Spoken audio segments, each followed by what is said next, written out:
1700களில் Augustus டோப்லேட்டி அப்படின்னு சொல்ற ஒரு தேவ மனுஷர், ஒரு இங்கிலாந்து பிரீச்சர், ஒரு இங்கிலாந்து தேசத்தில் உள்ள ஒரு பிரசங்கியார்.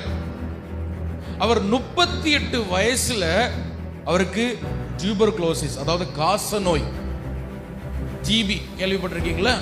இந்த டிபி வியாதி மரித்து போனார். வயசு என்ன? வெறும் 38 வயசு தான். ஆனால் அவர் மரிக்கும் பொழுது அந்த பகுதியில் நிறைய ஜனங்கள் அவர் மரணத்தை பார்த்து ரட்சிக்கப்பட்டாங்க, ஆச்சரியப்பட்டாங்க. அவருடைய மரணத்தை பார்த்து என்ன பண்ணாங்க? ஏங்க, 38 வயசுல ஒரு மனுஷன் மரிக்கிறான்னா நமக்கு என்ன வரும்? துக்கம் வரும். என்ன வரும்? துக்கம். வயசு சின்ன வயசுல என்ன ஆயிட்டு ஆளு போயிட்டே. ஆனா அந்த அகஸ்டஸ் டோப்லேட்டியுடைய மரணத்தை பார்த்து அநேகர் ஆச்சரியப்பட்டாங்களாம். காரணம் என்ன தெரியுமா? அந்த மனுஷன் மரிக்கும் போது எல்லளவும் மரண பயம் முகத்துல தெரியல. எல்லாரும் ஆச்சரியப்பட்டாங்க. கொஞ்சம் கூட மரணத்தை பார்த்து நான் சாக போறேனே, ஐயோ இந்த உலகத்தை விட்டுட்டு போறேனே, எங்கேயோ போறேனேன்னு அந்த மரண படுக்கையிலிருந்து கத்தல, கதறல, பயப்படல, சிரிச்சுக்கிட்டே இறந்தார். அப்படியே ஏதோ ஒரு புதிய வேறொரு இடத்துக்கு அவர் எதிர்பார்த்த, ரொம்ப வருஷமா ஏங்கிட்டு இருக்கிற ஒரு இடத்துக்கு போக போறேன்னு ஆவலா மரிச்சார். நிறைய பேர் ரட்சிக்கப்பட்டாங்க. அந்த ஊரெல்லாம் பரவிச்சு. அகஸ்டஸ் மரிக்கும் போது இந்த ஊழியக்காரர் கொஞ்சம் கூட பயப்படல.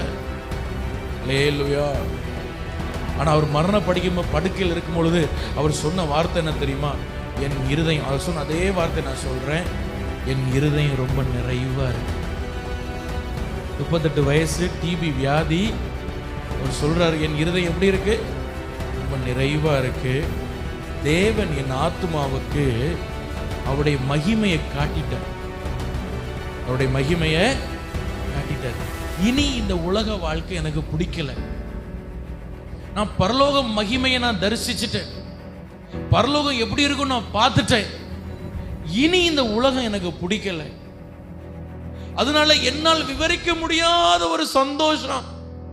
இந்த டிபி வியாதி வந்ததுனால நான் சீக்கிரமா அந்த இடத்துக்கு நான் போறேன்னு சந்தோஷமா கண்ணீரோடு, ஆனந்த கண்ணீரோடு சிரிச்சுட்டே இறந்து போனாராம். ஒரு அல்லேலூயா சொல்லுங்க. என் ஆத்துமாவில் கொஞ்சம் கூட இருள் இல்லை. அவர் சொன்ன அதே வார்த்தை, என்னால் விவரிக்க முடியாத அளவுக்கு பரலோக சந்தோஷம் என்னை நிரப்பியிருக்கு. எவ்வளவு ஆச்சரியமான விஷயம். 90 வயசு பாட்டி சொல்லல,